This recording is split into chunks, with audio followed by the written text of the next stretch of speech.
On this episode of Public Scrutiny, we'll be taking a quick look at an article about the European Court of Human Rights and its paid links to George Soros and other non-governmental organisations.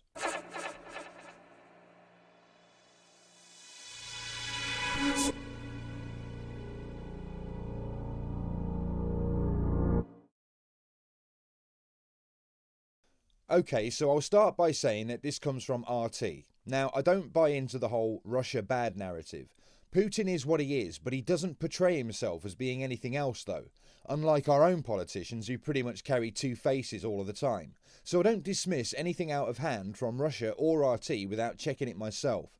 Otherwise, it will have been me who allowed myself to be steered away from information by those who I already know lie to me.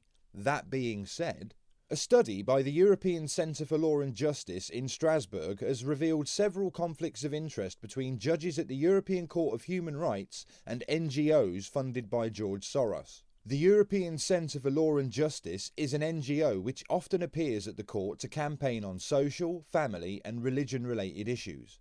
I am proud to be listed as a research fellow at the ECLJ, but in reality I've only written one article for the Centre's website, and I receive no salary from it. I had no role in writing the report. The study has found that out of the 100 judges who have served on the bench of the European Court of Human Rights in the period of 2009 to 2019, nearly a quarter, 22, have strong links to George Soros' Open Society Foundation or to NGOs like Amnesty International and others which are funded by it. Human Rights Watch, for instance, has received 100 million from the Open Society Foundation since 2010. Some of the NGOs receive so much of their budget from Soros that they are in effect wholly owned subsidiaries of his foundation. The links between the judges and the NGOs are substantial. They include working for years as members of the board of directors or executive council of these NGOs, having teaching posts at institutes funded by them, being a salaried director of programs for the Open Society Foundation or associated NGOs, and undertaking other forms of paid work for them. The full list of these links can be found on pages 7 and 8 of the report. A good example is that of the Bulgarian Yonko Grozev, who, as leader of the Open Society Justice Initiative, defended the Pussy Riot case against Russia in 2018 before being elected as a judge of the court shortly thereafter. The study does not include less formal forms of collaboration with NGOs, such as occasional work for them. This means that the links are even greater than those specifically addressed in the study. The report also covers other human rights officers, such as the Commissioner for Human Rights at the Council of Europe from 2012 to 2018, not going to bother with that name, who does not sit as a judge but who was for years a salaried activist of the Open Society Foundation in Latvia and who used his official position to campaign against the so-called anti-Soros legislation in Hungary. These NGOs are extremely active at the ECHR. The Helsinki Foundation for Human Rights in Poland filed 16 applications and defended 32 cases in 2017 alone.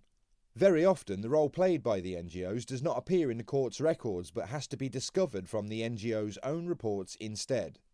For instance, a case can be defended by lawyers from one NGO, with pleas heard from other NGOs as third parties, even though the other organisations are in fact financed by the same source as the applicant, usually Soros.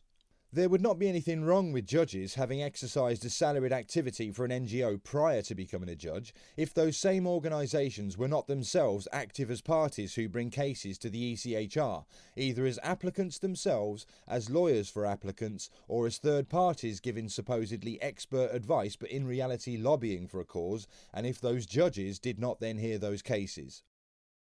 Indeed, the report's worst finding is that in 88 cases, judges sat on the bench ruling on cases brought to the court by NGOs that they'd previously worked for, without declaring a conflict of interest and without withdrawing from hearing the cases. In one case ruled on in 2018, 10 out of the 14 NGOs that had brought the cases were funded by the Open Society Foundation, while 6 out of the 17 judges who heard the cases themselves had links to the same Soros-funded group. The judge's refusal to withdraw is a disgraceful professional failing which shows the European Supreme Human Rights Body is not, in fact, independent, but is instead part of the veritable human rights industry, a pyramid of money and a tight network of professional relationships at the top of which sits George Soros with his billions. NGOs are supposed to represent civil society, independent of states, but in reality a very large number of them are the creation of actors with no democratic legitimacy, like the Open Society Foundation. The fact that this corrupt system has been able to flourish has several causes. The first is that Soros and the NGOs he finances dominate the human rights industry across the Balkans and in the Baltic states. His millions flood these small poor countries, and they in turn appoint judges to the ECHR, which rules on human rights issues for the 47 member states of the Council of Europe. Indeed, the report finds that the total spending of the Open Society Foundation in Europe, 90 million a year, actually exceeds the annual budget of the European Courts of Human Rights at 70 million. Second, new procedures introduced in 2012 specifically provide for NGOs to take part in the selection procedure for judges at the ECHR. These NGOs can propose candidates and they can lobby for their selection. They've done this on many occasions, as the report shows. In the case of Albania in 2018, for instance, 2 out of the 3 candidates were executives of the Open Society Foundation. One of them was elected. Finally, there's no requirement that people appointed to be judges at the ECHR actually have any judicial experience at all. Some 51 out of the 100 judges who have sat on the ECHR bench since 2009 have never been judges or magistrates before. Instead, they were very often human rights activists working for Soros or one of his front organisations.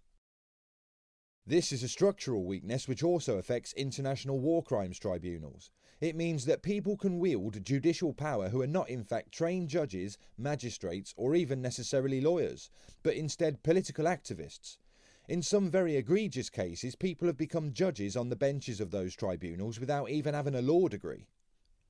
The result is that the judges who sit on these bodies do not in fact behave as judges should. The role of the judge is to say what the law is, not to say what he or she thinks the law should be. Unfortunately, this is exactly what judges at the ECHR and other new international tribunals do.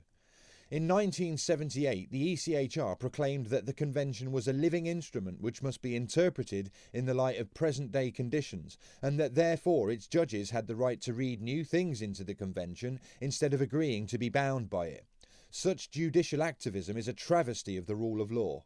It's a travesty because the areas in which ECHR judges exercise their judicial activism are precisely the most politically sensitive issues, which should be properly decided by politicians in elected parliaments or by referenda, and not by an elite caste of unaccountable activists. These areas include freedom of expression, asylum, LGBT rights, conditions of detention, minority rights, and so on. Using their freedom to make up the law, ECHR judges have over decades applied a new vision of man which is the opposite to the original intention of the convention, which was to protect human beings and their families from abusive state power. Now the ECHR spends most of its time demanding more state power for this or that fashionable woke cause.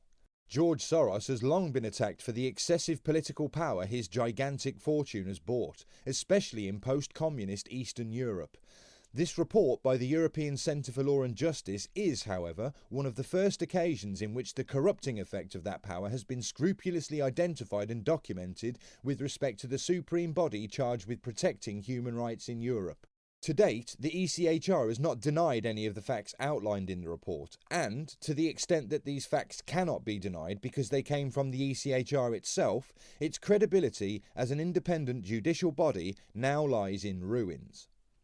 And that's the article. As soon as I saw it, I knew it had to be entered onto the record. Very, very relevant. The EU has been under fire for a while now. Its anti-democratic nature, its economy, Brexit and the follow-ons.